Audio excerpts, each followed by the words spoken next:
My people, Burkina Faso, has been rich for centuries, but that wealth was never for us. That is over now. This land belongs to the people, not to colonizers, not to corporations, but to Burkina Faso. And we will rise from our own soil, with our gold, our power, and our dignity.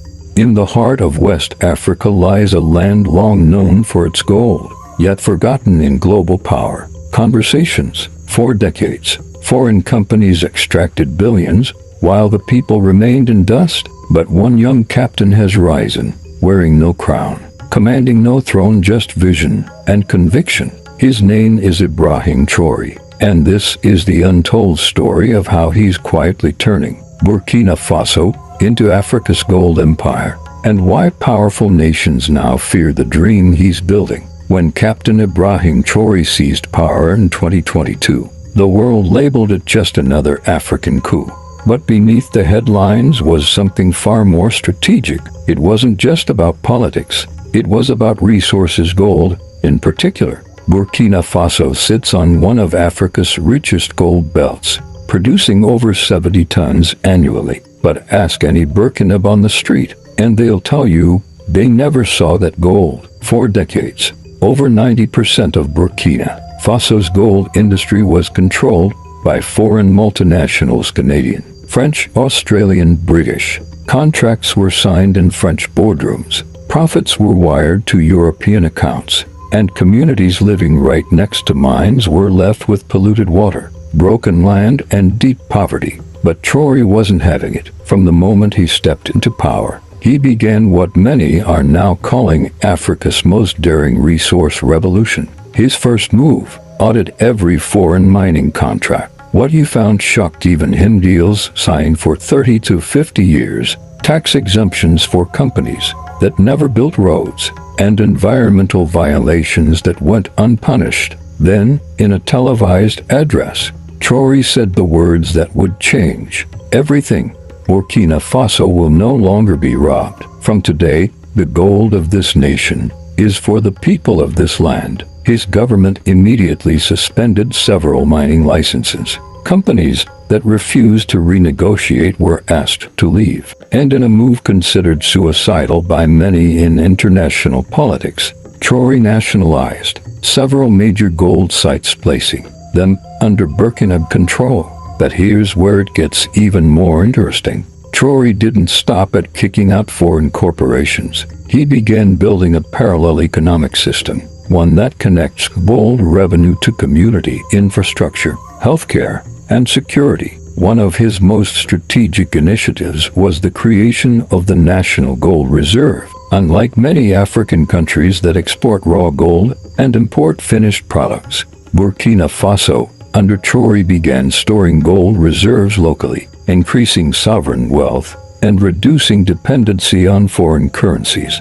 In 2024, he launched the Gold for Development program, which redirects 15% of all mining profits directly to building schools, hospitals, and rural roads in mining communities. Within a year, more than 300 rural schools received funding, and dozens of clinics were opened in gold-producing provinces. International media began paying attention. Some labeled him a populist, others a nationalist. But the people of Burkina Faso saw something else: a liberator. Still, his actions came at a cost. By late 2024, the World Bank and IMF began delaying funding projects, claiming concerns over transparency. France withdrew military cooperation. Canada and the EU sanctioned certain Burkina officials connected to the mining reforms.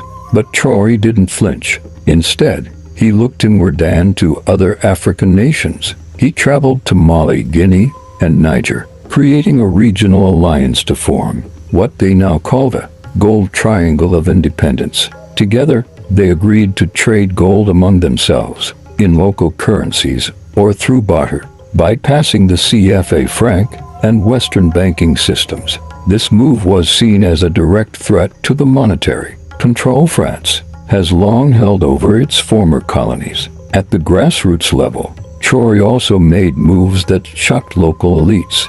He began offering small-scale, mining licenses to cooperatives of young unemployed men and women, training them in sustainable mining techniques and safety. For the first time, gold was in the hands of ordinary Burkinab. The result? Between 2023 and 2025, local gold production by community cooperatives rose by 28%, injecting real cash into villages that had never seen infrastructure. One such village is Yago, in the northern Sahel, once riddled with poverty and violence. It now boasts a community-built hospital, solar-powered water pumps, and a school named after a local mining hero, all of it funded by gold revenues, managed through Traoré's local development councils. But with this success came new enemies. Private military contractors linked to certain European mining interests began appearing in the region. Attacks on mining convoys increased.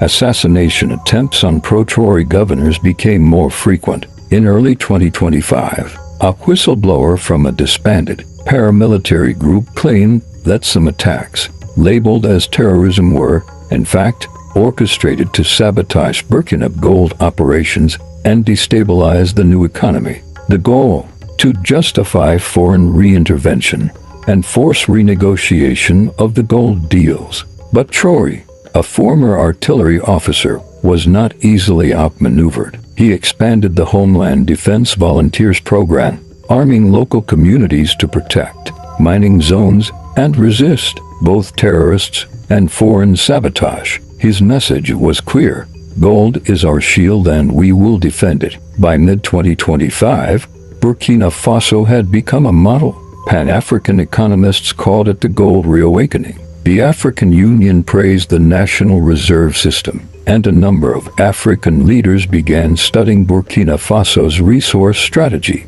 Even South Africa sent an economic delegation to learn how Traoré linked resource management to local governance. Perhaps the most radical of his actions was the founding of the Burkina Gold Exchange, a platform where African buyers could purchase gold directly bypassing Western intermediaries.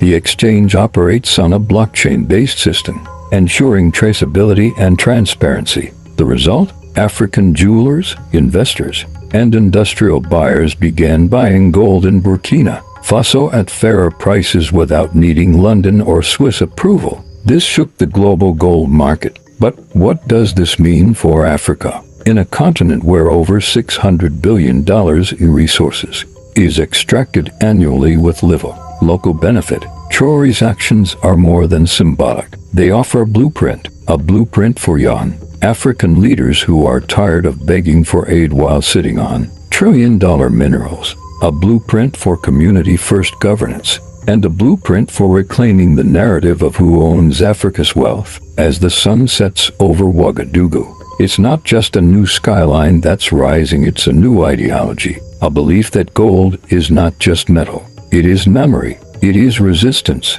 it is sovereignty, and through it, a young captain named Ibrahim Traoré is showing that Burkina Faso, once seen as poor and forgotten, can become the beating heart of Africa's golden future. Let this be a message to every African child who has been told their country is poor. You are standing on wealth. You are standing on strength. You are standing on history. And now, thanks to one leader's courage, the world is being forced to remember what Burkina Faso has always known. The gold was always ours.